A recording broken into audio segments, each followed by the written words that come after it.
Hello, start करो। Discuss page number 5।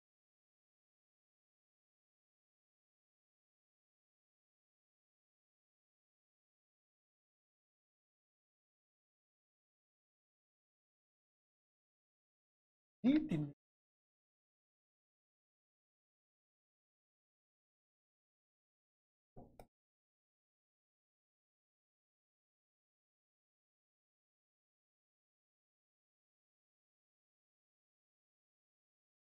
नीति तत्व संविधान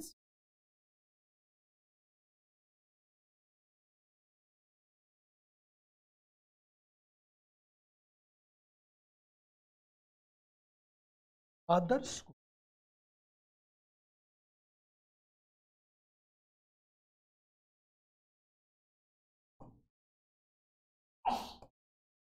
मूर्त रूप देने का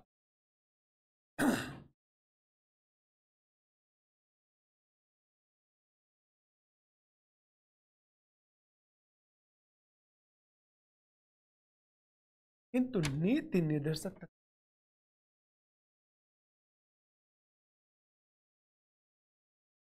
नीति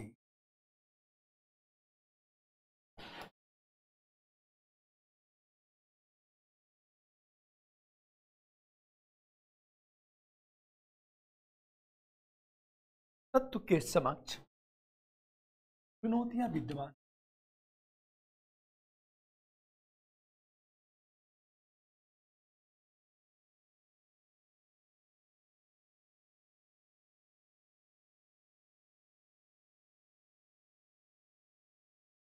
मूल्यांकन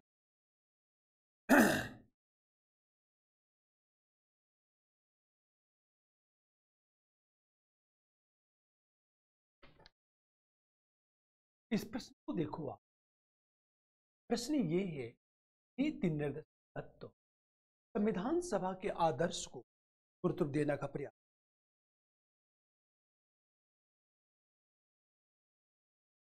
अब देखो आप, किंतु नीति निर्देशक तत्व के समान चुनौतियां भी।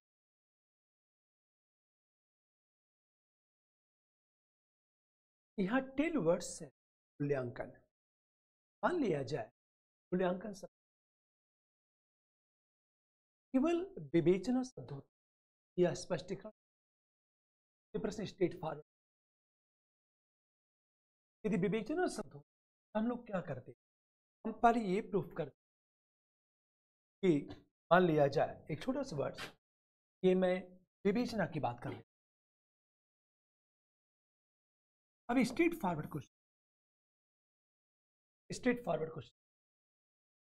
अब होगा क्या, तो हम सबसे पहले विवेचना की बात करेंगे। हम सबसे पहले ये प्रूफ करेंगे कि संविधान सभा आदर्श मूर्त रूप देने का आप पॉइंट गिना। हम अगले पैरे में आते, किंतु इनके समक्ष चुनौतियां विद्यमान है, चुनौतियों की व्याख्या कर। ठीक है कि क्या क्या चुनौतियां विद्यमान। लेकिन यदि मान लिया जाए विवेचना शब्द का प्रयोग न करे, वह आलोचनात्मक विवेचना शब्द यदि प्रयोग करता है, आलोचनात्मक विवेचना शब्द का प्रयोग करता है, तो हमारा आंसर चाहिए। क्लियर? मान लिया जाए आलोचनात्मक विवेचना पूछा तो दो चीज होती, नीति निर्देशक तत्व संविधान सभा के आदर्श को देने का क्रिटिकली एग्जाम। तो संविधान सभा के आदर्श को मूर्त रूप देने का प्रयास है क्रिटिकली एग्जाम। मान लीजिए प्रश्न ये पूछा, तो याद रखना विवेचना तो करो पर उसकी कमियां भी, अब कमियां भी बताओ। क्लियर? मान लिया जाए कि चुनौतियां विद्यमान है, बेशक चुनौतियां विद्यमान है, लेकिन ये भी बताना है काफी हद तक सरकार कर क्या रही है उन चुनौतियों का समाधान। ठीक है, आज मैं एक प्रश्न को उठाऊं और इस पर कितने तरह के प्रश्न बन सकते, आंसर कैसे चाहिए, ये समझ। मान लेता हूं आप इसे छोड़ दो। आपका जो टेल वर्ड्स है मूल्यांकन,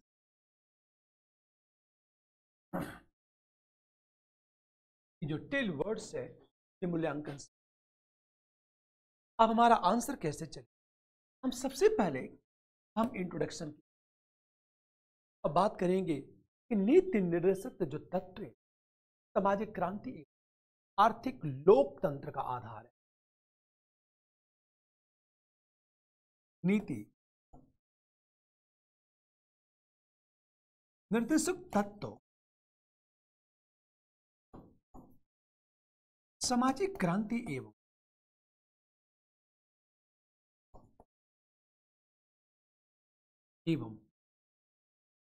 आर्थिक लोकतंत्र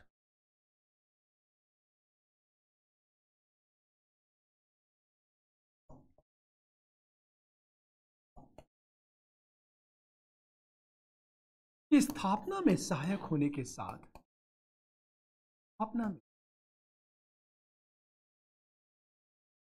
सहायक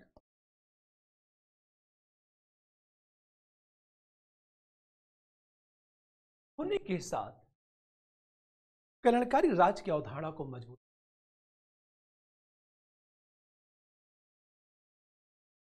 कल्याणकारी राज्य की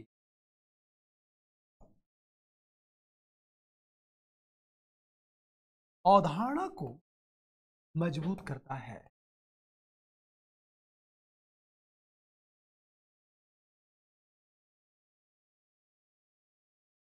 अब इससे देखो ध्यान से इस बात को। आपके सामने प्रश्न यह उठ रहा था कि इस प्रश्न के इंट्रोडक्शन की अरे बात है, तो सीधा सीधा जो इंट्रोडक्शन नीति निर्देशक तत्व का उल्लेख संविधान के इस भाग में, इस आर्टिकल को सीधा सीधा। लेकिन मैंने जो इंट्रोडक्शन लिखा है, आप इंट्रोडक्शन देखो, कारण क्या है कि प्रश्न ये है आपका कि नीति निर्देशक तत्व संविधान सभा के आदर्श पूर्ण रूप अरे बात है, संविधान सभा के आदर्श को मूर्त रूप देने का प्रयास। प्रश्न ये है, और संविधान सभा का आदर्श क्या है? लोक कल्याणकारी राज्य। अरे बात है, प्रत्येक व्यक्ति का गरिमामय जीवन, समाजवाद, यही तो आदर्श है। आपका जो इंट्रोडक्शन उन आदर्शों से मैच कर, इसीलिए मैंने ये इंट्रोडक्शन लिखा कि नीति निर्देशक तत्व सामाजिक क्रांति एवं आर्थिक लोकतंत्र की स्थापना में सहायक होने के साथ कल्याणकारी राज्य की अवधारणा को, ये आपका इंट्रोडक्शन। अब प्रश्न ये है कि यह संविधान सभा के आदर्श को मूर्त रूप देने का प्रयास। अब हम आएंगे अगले पैरे में। हम जब अगले पैरे की बात करेंगे, अब हम सेकेंड पैरे की बात तो लिखेंगे नीति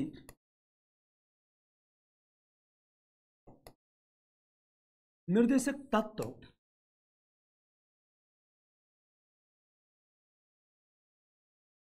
संविधान सभा के आदर्श को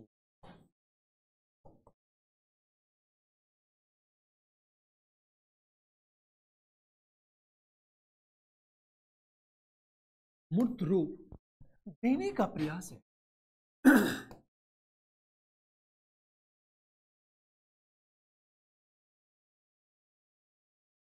आखिर हम किस आधार पर कह सकते हैं?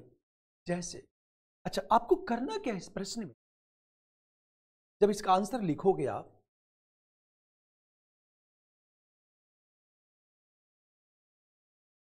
तो आप करोगे क्या? सबसे पहले ये बताओगे कि संविधान सभा का आदर्श क्या और नीति निर्देशक तत्व में कौन कौन से आर्टिकल आदर्शों को मूर्त रूप देने का प्रयास। हमेशा ध्यान दीजिए, जैसे रियासत, जैसे हम नंबर 1 की बात करें, संविधान सभा का आदर्श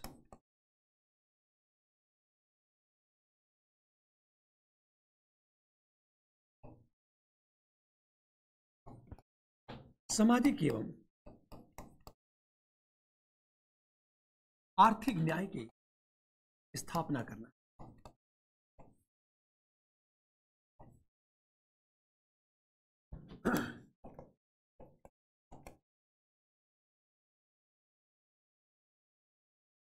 संविधान सभा का आदर्श सामाजिक आर्थिक न्याय की स्थापना करना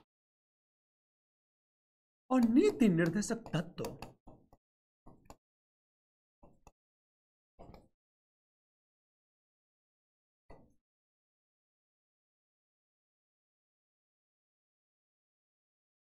इसके प्रति प्रतिबद्ध है।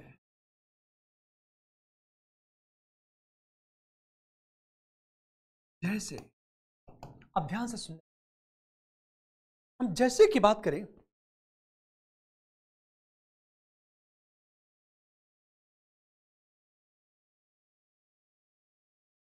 पूरी बात ध्यान देना। देखो मैंने क्या लिखा, संविधान सभा का आदर्श, ये आदर्श है सामाजिक आर्थिक न्याय।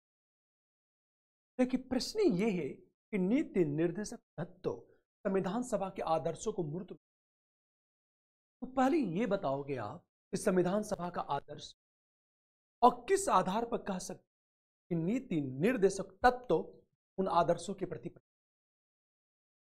हरी बात है। तो मैंने क्या लिखा, ये आदर्श है और मैंने क्या कहा कि नीति निर्देशक तत्व इसके प्रति प्रतिबद्ध है। जैसे हम बात करें नंबर 1, अनुच्छेद 38 में क्या है, सामाजिक आर्थिक न्याय की स्थापना पर बल।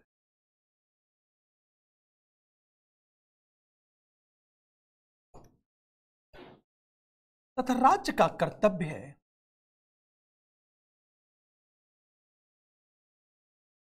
कि आय की असमानता को कम।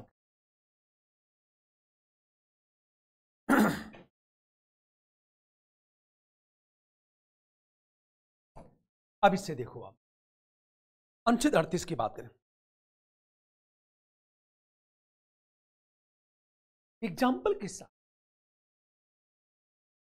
नंबर बी बात करेंगे। अनुच्छेद 39 में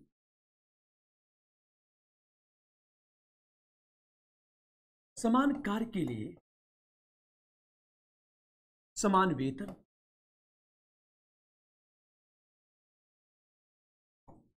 के अहितकारी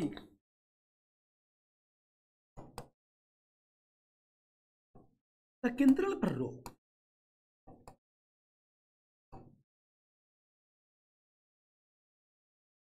ये नीति। तीसरी चीज कहा जाए, हमेशा ध्यान दो इस बात को,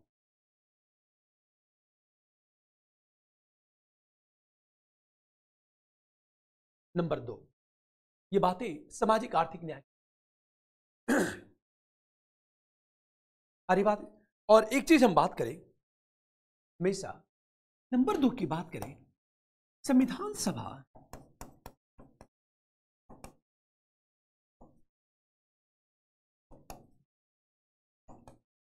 प्रत्येक व्यक्ति के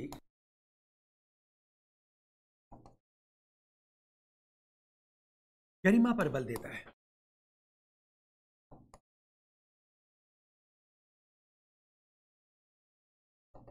और नीति निर्देशक तत्व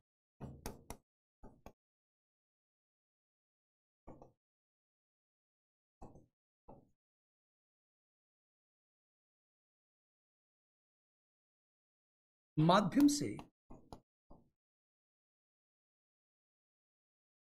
इसे प्राप्त करने पर बल। अब देखो आप, जैसे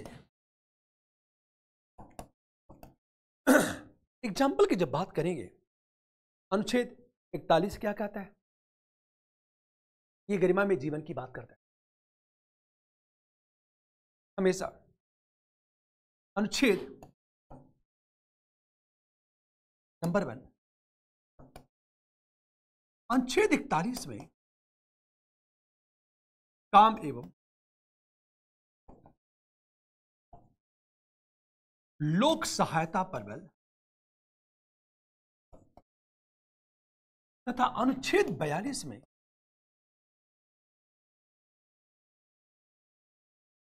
काम के न्याय संगत परिवेश के निर्माण प्रबल।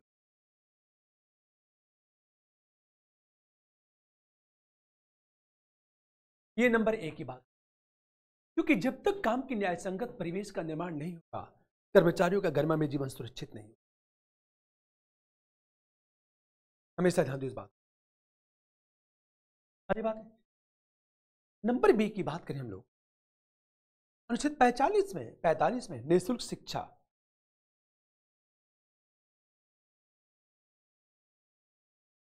पैंतालीस में निःशुल्क शिक्षा तथा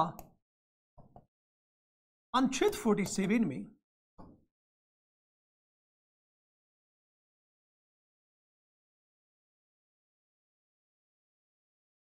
उचित पोषाहार पर बल।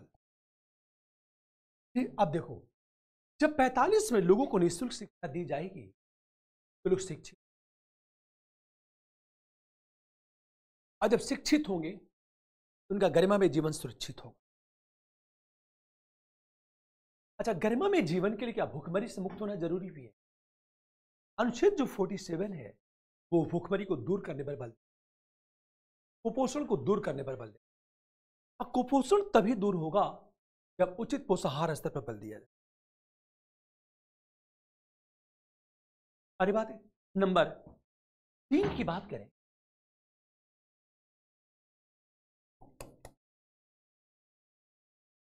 संविधान सभा का आदर्श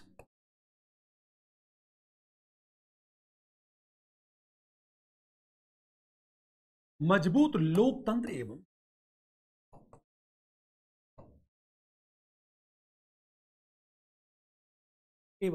हम लोक कल्याण की बात करें,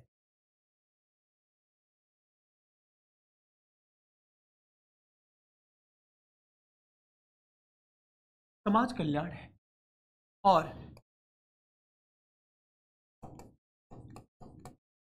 नीति निर्देशक तत्वों में प्रतिबिंबित।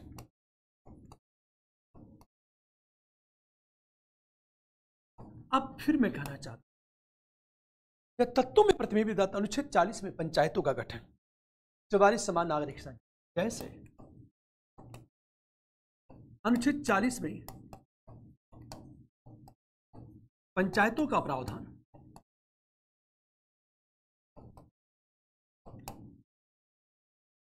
अनुच्छेद 44 में समान नागरिक संहिता,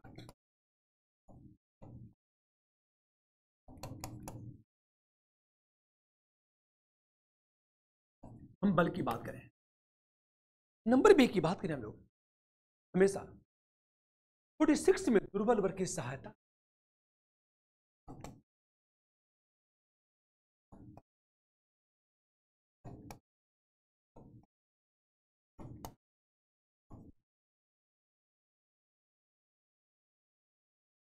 तथा अनुच्छेद 50 में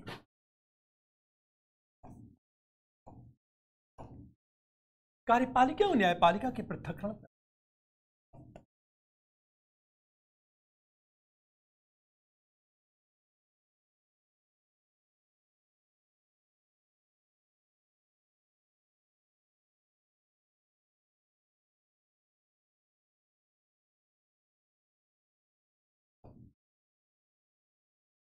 अभी तक आपने क्या देखा कि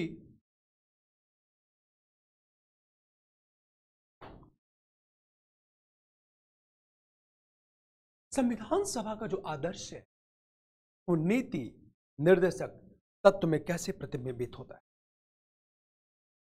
अभी तक आपने ये, अब प्रश्न का अगला पार्ट है, ये तो प्रश्न का पहला पार्ट हो गया, और टेल वर्ड्स क्या है? मूल्यांकन। ये टेल वर्ड्स मूल्यांकन का मतलब क्या होता है? हमेशा एक क्राइटेरिया है, कसौटी है, उस कसौटी पर कसो और किस अनुपात में उन कसौटियों को पूरा करने में वह सक्षम। एक बात हमेशा ध्यान, क्लियर? अब हम आएंगे सीधे थर्ड पैरे में। थर्ड पैरे की बात करेंगे, चैलेंजेस क्या है।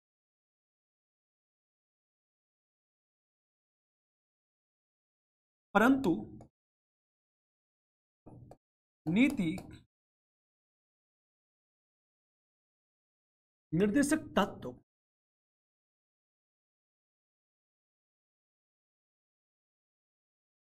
के क्रियान्वयन के समक्ष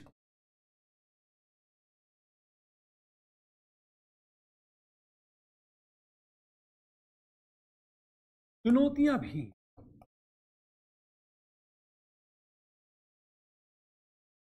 आप जैसे हम किस आधार पर कहेंगे चुनौतियां है?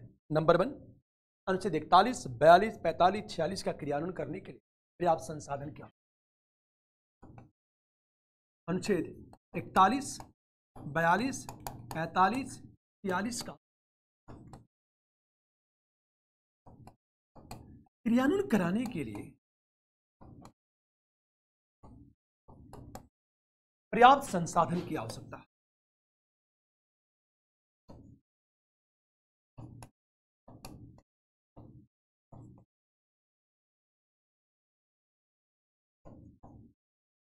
किंतु संसाधनों की कमी,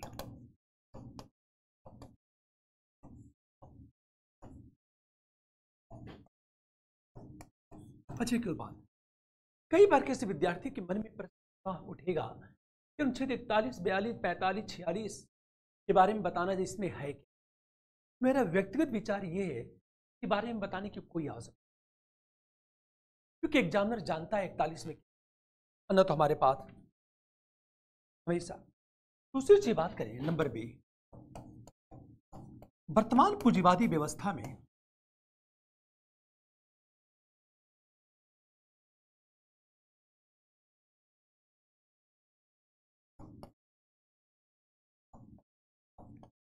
आर्थिक न्याय की स्थापना कठिन।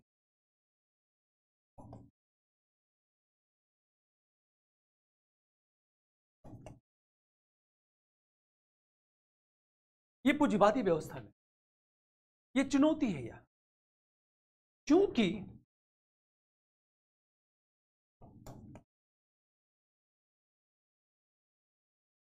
बाजारवाद एवं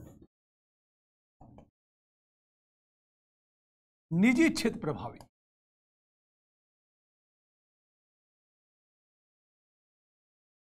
ये एक चैलेंजेस है यार। हम तीसरी चीज बात करें, अनेक ऐसे प्रावधान हैं जिनके क्रियान्वयन को लेकर विवाद।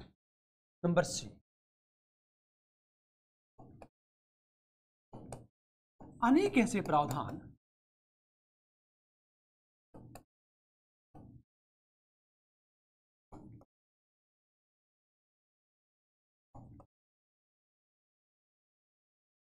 जिसके क्रियान्वयन को लेकर विवाद।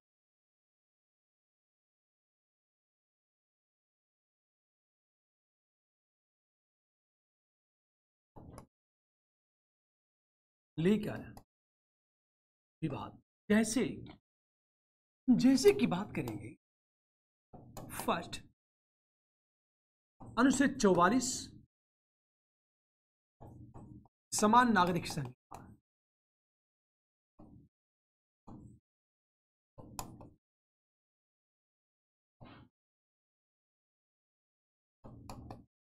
के क्रियान्वयन का एक विशेष समुदाय द्वारा विरोध।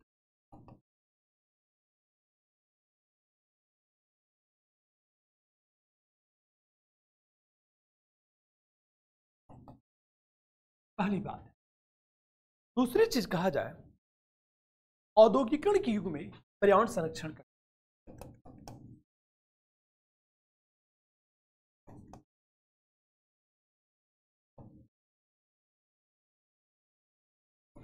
युग में पर्यावरण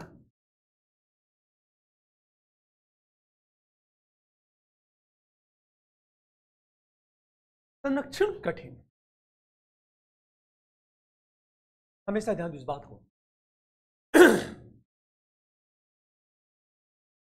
तथा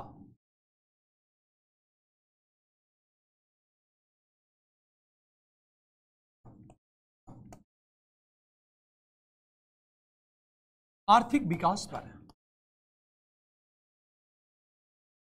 प्रतिकूल प्रभाव पड़ने की आशंका।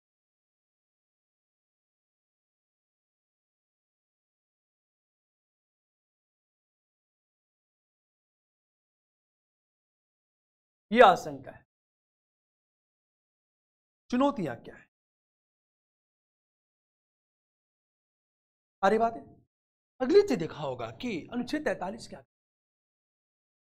अनुच्छेद 43 की औद्योगिक प्रबंधन में कर्मकारों की सहभागिता की बात, किंतु पूंजीवादी व्यवस्था में पूंजीपति वर्ग प्रबंधन में कर्मकार, ये जो कामगार है, वर्कर्स है, उनकी सहभागिता का किया जाता है। ये एक चैलेंज है। अरे बात है, देखिए प्रश्न क्या है, मूल्यांकन।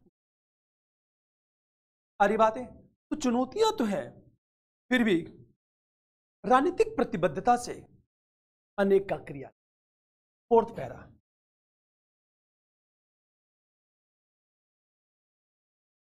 फिर भी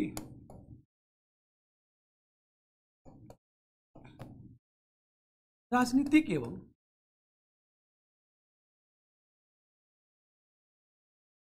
प्रशासनिक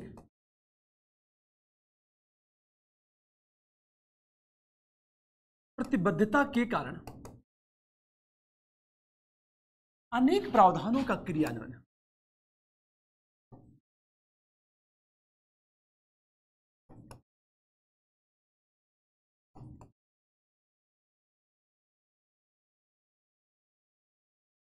जैसे, अगली से बात करें, अनुच्छेद 39 के तहत समान पारिश्रमिक अधिनियम,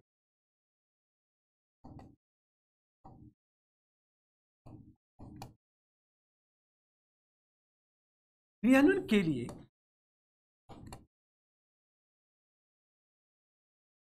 समान पारिश्रमिक अधिनियम,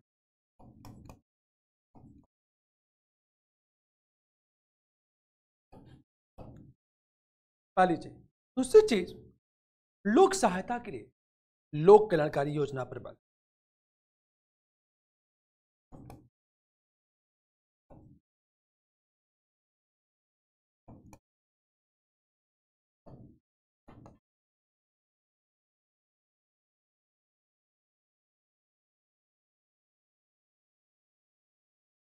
जैसे आयुष्मान भारत,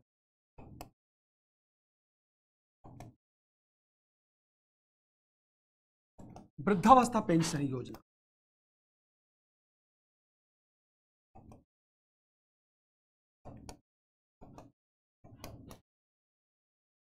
ये नंबर बी। तीसरी चीज,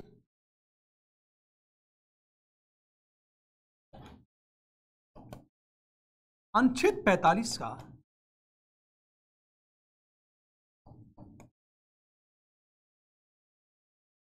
क्रियान्वयन कराने के लिए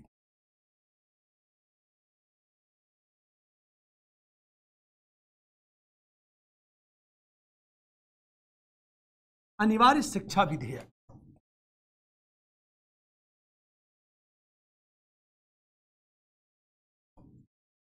2009 का पारित किया।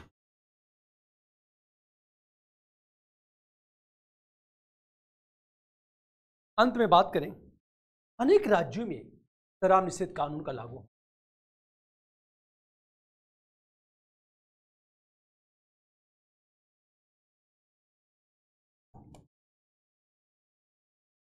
शराब निषेध कानून का लागू होना,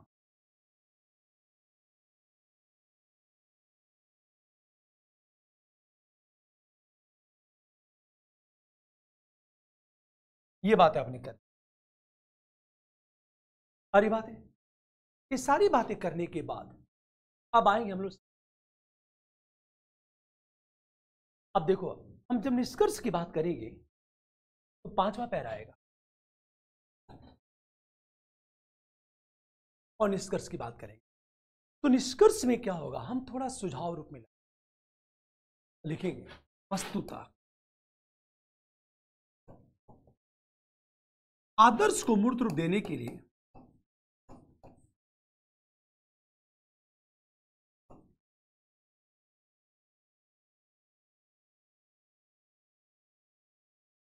राजनीतिक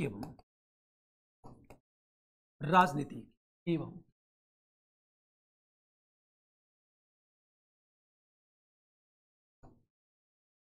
प्रशासनिक प्रतिबद्धता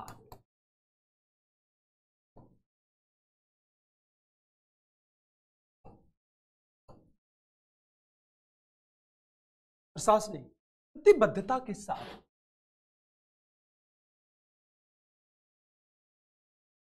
न्यायालय की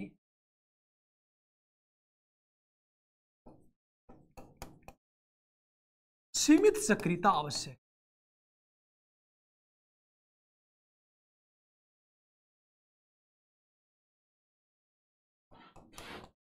ताकि लोकतांत्रिक एवं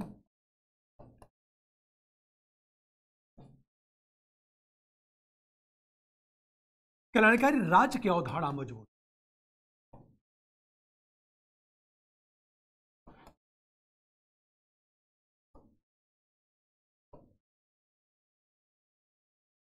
इतनी बात है।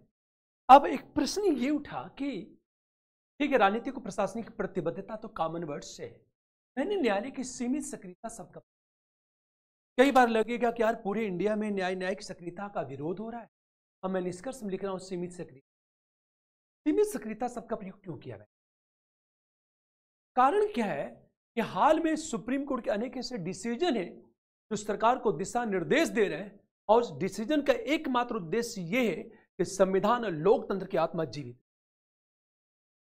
अभी कल परसों के पेपर में देखा होगा, कल परसों के पेपर में आपने देखा होगा कि सुप्रीम कोर्ट राज्यपाल को निर्देश दे रहा है, और सुप्रीम कोर्ट ने क्या कहा? सुप्रीम कोर्ट ने कहा कि जो सदन की बैठक हो रही विधानसभा की वह संवैधानिक है, और राज्यपाल ने कहा असंवैधानिक है। तो उन विधेयकों पर रोक लगा दी सुप्रीम कोर्ट ने, राज्यपाल को निर्देश दिया। इसका मतलब क्या चीज है? सुप्रीम कोर्ट के अनेक ऐसे डिसीजन हैं जो एक तरह से कार्यपालिका को और विधायिका को, ध्यान देना, कार्यपालिका और विधायिका को जागरूक करता है संवैधानिक मूल्यों के प्रति, संवैधानिक आदर्शों के प्रति। इसीलिए मैंने एक शब्द का प्रयोग किया है, न्यायालय की सीमित सक्रियता का प्रयोग किया। याद रखना, कई बार क्या होता है, सरकार तली हित को ध्यान में रख करके कठोर निर्णय नहीं उठा पाती, तो न्यायपालिका सरकार को निर्देश देती क्या आप ऐसा कर। तो मैंने सीमित सक्रियता शब्द की बात, यदि मान लिया जाए मैं न्यायिक सक्रियता शब्द का प्रयोग करता, ये वर्ड्स गलत हो जाते, तो मैंने कुछ सीमित सक्रियता शब्द का प्रयोग किया ताकि जहां जहां न्यायपालिका को जरूरत पड़े वह संविधान को बचाने की। सारी बात है, यह हमारा निष्कर्ष हो जाए। मान लिया जाए सेम प्रश्न को यूपीएससी और घुमाता हो, जैसे इसी प्रश्न को मैं लेके चलता हूं, इसी प्रश्न को मैं लेके चलता हूं, जैसे नीति निर्देशक तत्व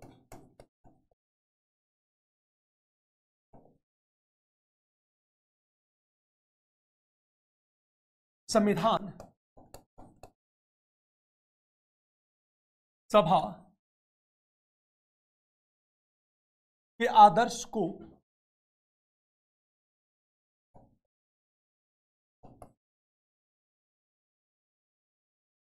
मूर्त रूप देने का प्रयास है।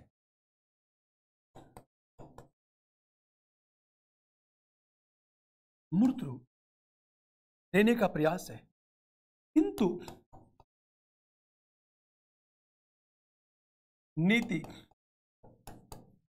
निर्देशक तत्व के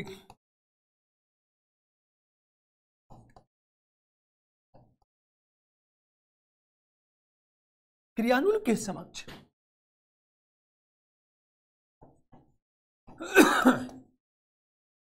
चुनौतियां विद्यमान है।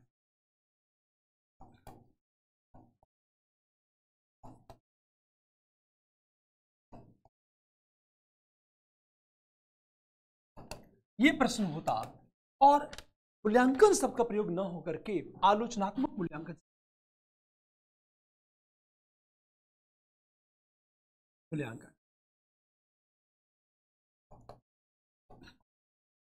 अब एक चीज ध्यान इस बात को,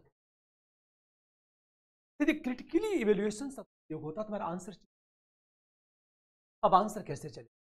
पहले प्रश्न में क्या बताया था? मूल्यांकन वर्ड क्या था। अब मैं क्रिटिकली इवेल्युएशन की बात कर रहा हूं और मैंने कहा था जब आलोचनात्मक मूल्यांकन शब्द का प्रयोग हो, इसका मतलब ये कि मूल्यांकन तो करो, पर आलोचनात्मक नजरिए से करो। मतलब आलोचना रूपी चश्मा आपको पहना दिया गया, आप उस आलोचनात्मक नजरिए से इस प्रश्न की व्याख्या करो।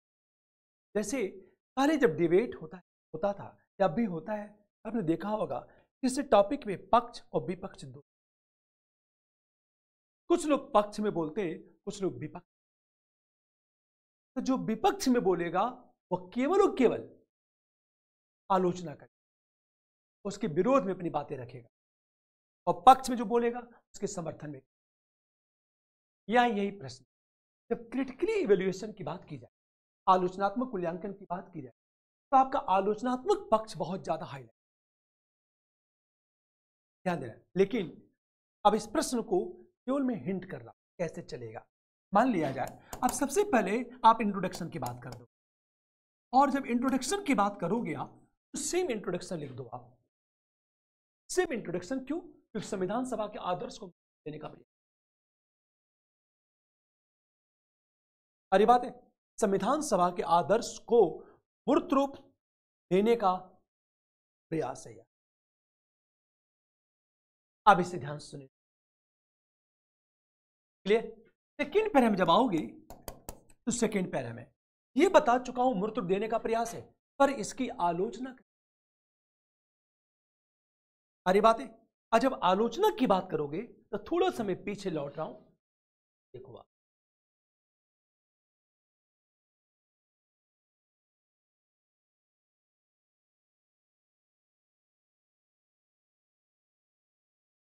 अब इसे देखो आप,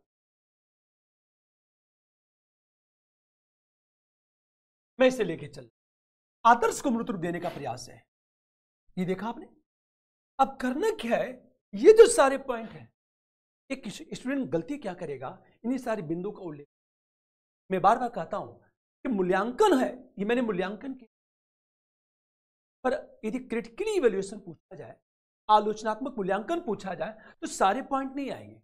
ये जितना पॉइंट है, नंबर 1, नंबर 2, नंबर 3, थर्ड, ये 3 पॉइंट, ये कुल मिलाकर होगा लगभग 70-80 वर्ड्स होगा। कितना होगा? इन सारे 70-80 वर्ड्स को आपके 20 शब्दों में लेके आ जाए, 20 वर्ड्स में, मतलब केवल एक पैरा होना चाहिए। ठीक है, अब देखो पुनः लौट के आता हूं मैं उस प्रश्न में। ये प्रश्न है, आपने क्या किया कि सेकेंड पैरा में जब बात करोगे तो ठीक है, आदर्श को मूर्त रूप देने का प्रयास है, ये सारी बातें अपने 20 शब्दों में।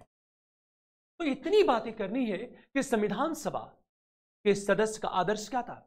लोक कल्याणकारी राज, लोकतंत्र, सामाजिक आर्थिक न्याय का स्थापना, जो नीति निर्देशक तत्व में कहने के प्रतिबिंबित, अब बस जैसे अनुच्छेद 38, 39, 40, 41, 42, 43 सारी बातें आपने कर दिया। जैसे मैंने क्या कहा, 38, 39, 40, 41, 42, 43, इन सारे आर्टिकल की केवल उल्लेख कर दो आप, पर उस आर्टिकल में क्या प्रावधान है इसका उल्लेख करना ही नहीं है, क्योंकि 20 शब्दों से ज्यादा ही पैरा आपके पास आगे नहीं बढ़ना है। अब देखो, लेकिन अब तुरंत क्या करोगे, इसका क्रिटिकल एग्जाम है, लेकिन अनेक ऐसे आदर्श अनेक आदर्श डीपीएसपी में प्रतिबिंबित नहीं।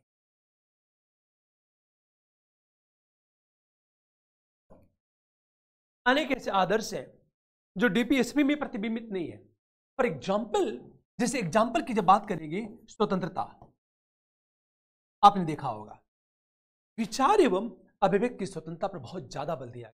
और मैंने कहा था संविधान सभा का जो आदर्श है वो आदर्श है क्या?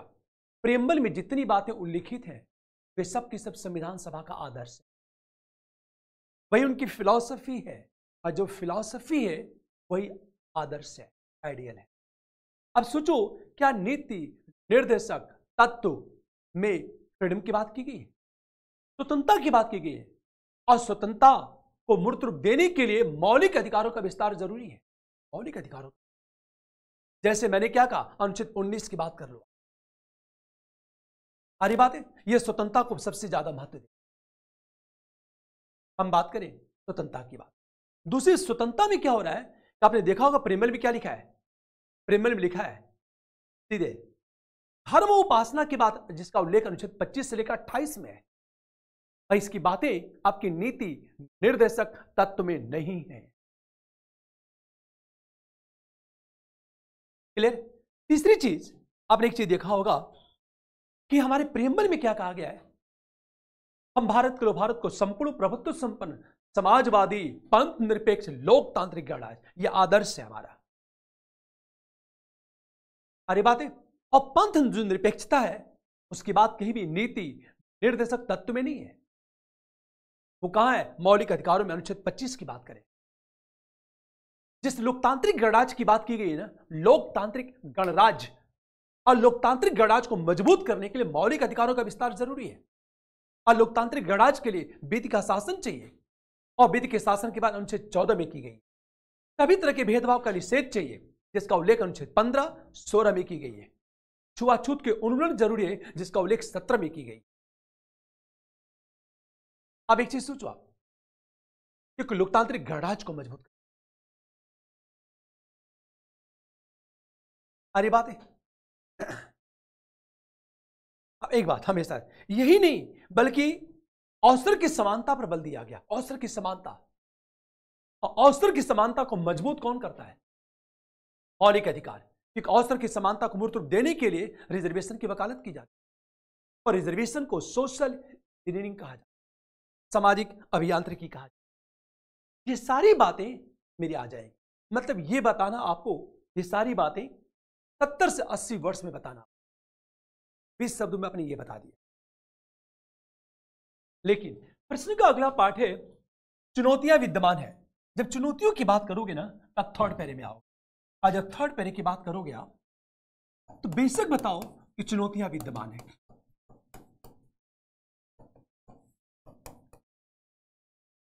अब बताओ चुनौतियां विद्यमान है, लेकिन जब चुनौतियां विद्यमान है ना, इसका उल्लेख बहुत कम करो। अरे बातें, लेकिन चुनौतियों की बात आप बताओगे, लेकिन अनेक राजनीतिक और प्रशासनिक प्रतिबद्धता के कारण एवं प्रशासनिक प्रतिबद्धता के कारण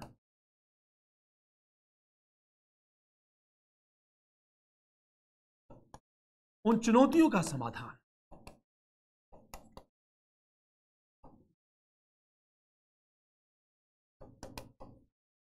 तथा आज नीति निर्देशक तत्व का क्रियान्वयन आसान।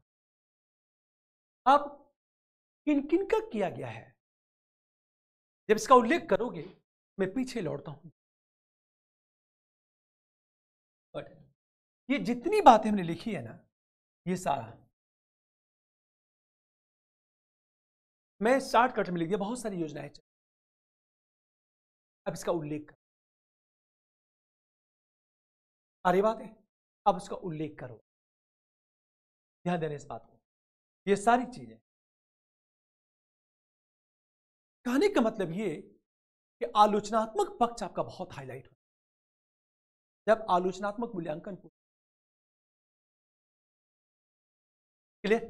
अब एक चीज ध्यान दो बात को, ये सारी बातें करने के बाद आप निष्कर्ष में आओ। मैं बार बार कह रहा हूं, लिखना वही है, केवल वेटेज का है। अब किस पैरे को ज्यादा वेटेज देते हो, इसको कम वेटेज, बस महत्वपूर्ण यह है आपका।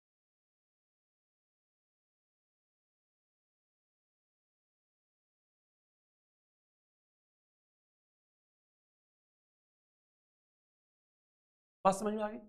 इसी प्रश्न को क्या करेगा यूपीएससी,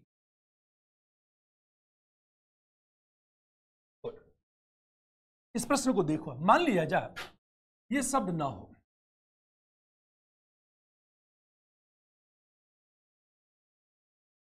एक जामीन शब्द का प्रयोग कर देता है ना, परीक्षण, तो डिपेंड करता है किस तरह का प्रश्न है। प्रश्नों में टेल वर्ड्स, यदि परीक्षण शब्द का प्रयोग किया, इस प्रश्न में क्या होगा, परीक्षण, एग्जामिन, एग्जामिन करना है, कहां तक सही। इस प्रश्न में क्या होगा, आप केवल इसकी व्याख्या कर दो, थोड़ा सा क्या करोगे, चुनौतियां जो विद्यमान है ना, चुनौतियां विद्यमान है, ये विद्यमान है, लेकिन अनेक का क्रियान्वयन हो रहा है। मतलब इस प्रश्न में मूल्यांकन और परीक्षण लगभग बराबर हो जाए, ये बात को ध्यान देना, ठीक है? मैं बार बार कहता हूं कि वेटेज किसको देना है, डिपेंड करता क्वेश्चन का नेचर।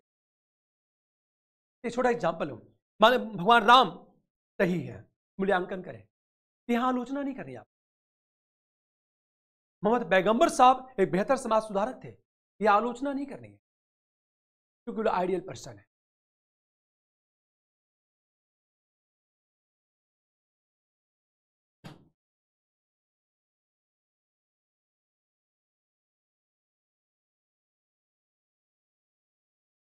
ओके, अब एक चीज देखो, आप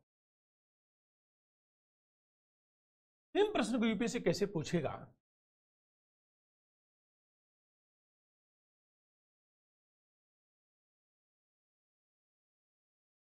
नीति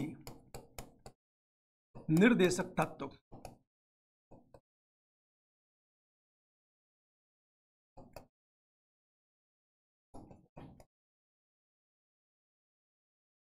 कि क्रियान्वयन में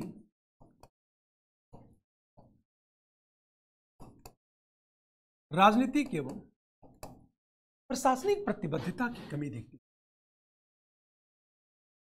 प्रशासनिक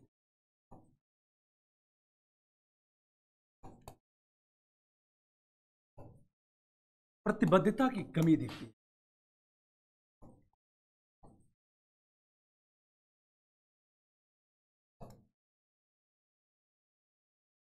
अरे बात है, केवल प्रश्न ये पूछा जाए आपसे परीक्षण का।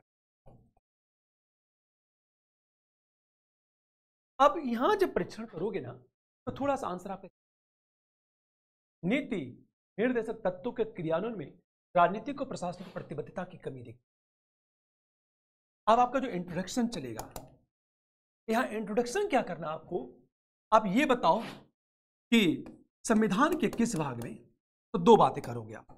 मान लिया जाए मैं शॉर्टकट में डीपीएसपी की बात करूं, तो सबसे पहले इंट्रोडक्शन बताओ कि संविधान के किस भाग में।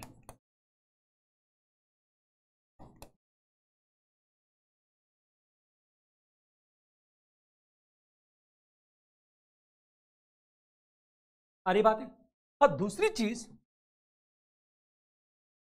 जब बात करोगे आप हमेशा कि गैरवाद योग्य, ये बातें कर दोगे आप, ये सारी बातें इंट्रोडक्शन में चलेगी। आप यहां इंट्रोडक्शन आपका चेंज हो, इंट्रोडक्शन क्यों चेंज हो गया, आपका इंट्रोडक्शन इससे जुड़ा होना चाहिए। राजनीतिक और प्रशासनिक प्रतिबद्धता की कमी दिखती है, एग्जामिन करें, परीक्षण करें, कहां तक सही है, कहां तक। समझ वाली बात है। अब एक बात ध्यान दें, सेकेंड पैरे में जब आएंगे हम लोग ना, सेकेंड पैरे में जब आएंगे तो बताएंगे प्रश्न उठा के, राजनीतिक और प्रशासनिक प्रतिबद्धता की कमी दिखती है। जब कमी की बात करोगे ना, तब दो बातें करोगे। नंबर वन, ये कमी क्यों दिखती है, ये कमी क्यों दिखती है? पहली चीज ये है, कमी इसलिए दिखती है क्योंकि संसाधनों की। पहली बात, कमी क्यों दिखती है? मैंने क्या कहा? अनेक ऐसे प्रावधान है। क्लियर? दूसरी चीज हम बात करें, ये कमी क्यों दिखती है? रीजन क्या है कि अनेक ऐसे प्रावधान है जिसका क्रियान्वयन करने के लिए, यदि उसका क्रियान्वयन कराने की कोशिश की जाती तो राजनीतिक विरोध शुरू हो जाएगा। तो कोई भी राजनीतिक दल और प्रशासक जन विरोध, जनता का विरोध नहीं चाहता। जैसे अनुच्छेद 44 हम 44 की बात, अरे बात है। कारण क्या है कि उसका जबरदस्त विरोध हो रहा है, समान नागरिक संहिता के क्रियान्वयन का जबरदस्त विरोध, और वहां राजनीतिक विरोध भी हो रहा है, विपक्ष के द्वारा भी, एक विशेष समुदाय के द्वारा भी विरोध हो रहा है। और कई बार क्या हो रहा है, यह कहा जा रहा है कि जनजातीय समाज की संस्कृति का क्षरण हो जाए। ये सारी बातें क्यों विरोध हो रहा है, प्रतिबद्धता की कमी क्यों दिख रही है? तीसरी चीज हम बात करेंगे, राजनीतिक और प्रशासनिक करप्शन भी है। हमेशा राजनीतिक और प्रशासनिक भ्रष्टाचार भी है। इससे क्या हो रहा है, संसाधनों का जबरदस्त दुरुपयोग, परिणामतः संसाधनों की कमी, प्रतिबद्धता क्यों कम दिख रही, हमेशा याद हो। चौथी चीज, ये प्रतिबद्धता की कमी क्यों दिखती है? रीजन क्या चीज है कि प्रेजेंट टाइम में विकास वर्सेस पर्यावरण का संरक्षण, जैसा कि 48 कहता है पर्यावरण का संरक्षण, तो विकास वर्सेस पर्यावरण संरक्षण की भी डिबेट शुरू हो चुका है। यदि पर्यावरण संरक्षण को मजबूत करते तो आर्थिक विकास पर प्रतिकूल प्रभाव पड़ने से औद्योगिकरण और रोजगार पर प्रतिकूल प्रभाव पड़ेगा। औद्योगिकरण जिससे बड़े पैमाने पर जन विरोध, और जन विरोध होने से सत्ता विरोधी लहर, परिणामतः राजनीतिक दल सत्ता विरोधी लहर नहीं चाहते।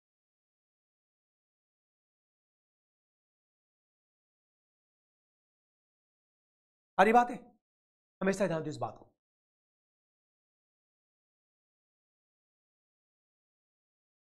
प्रतिबद्धता की कमी क्यों दिखती है? अच्छा, इन सारी बिंदुओं को उल्लेख करने के बाद, चूंकि प्रश्न क्या परीक्षण, एग्जामिन कहां तक सही कहां तक गलत, लेकिन ये सारी बातें करने के बाद जब थर्ड पेरे में आओगे तो बताओगे, परंतु कालांतर में क्या हुआ, राजनीतिक और प्रशासनिक प्रतिबद्धता में वृद्धि हुई और अनेक ऐसे प्रावधान है जिनका क्रियान्वयन भी हुआ है। जैसे 39 समान पारिश्रमिक अधिनियम। हम पंचायतों की बात करें, 73वां 74वां संविधान संशोधन से पंचायतों को संवैधानिक रूप देने की कोशिश। सारी बात है। निःशुल्क अनिवार्य शिक्षा के लिए अनिवार्य शिक्षा विधेयक 2009 में पारित किया, शराब निषेध कानून को लागू, ये सारे बिंदु का आप उल्लेख करने के बाद अब आप निष्कर्ष की बात करोगे। आज हम निष्कर्ष की बात करोगे तो निष्कर्ष में इतनी बात है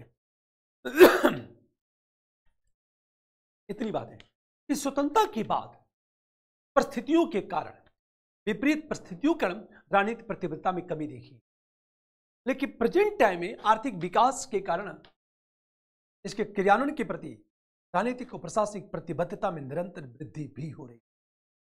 तो प्रारंभ में क्यों प्रतिबद्धता की कमी क्यों दिखी? क्योंकि पैसा नहीं था। सारी बात है। अब प्रतिबद्धता में वृद्धि क्यों दिख रही है? क्योंकि पैसा आ गया।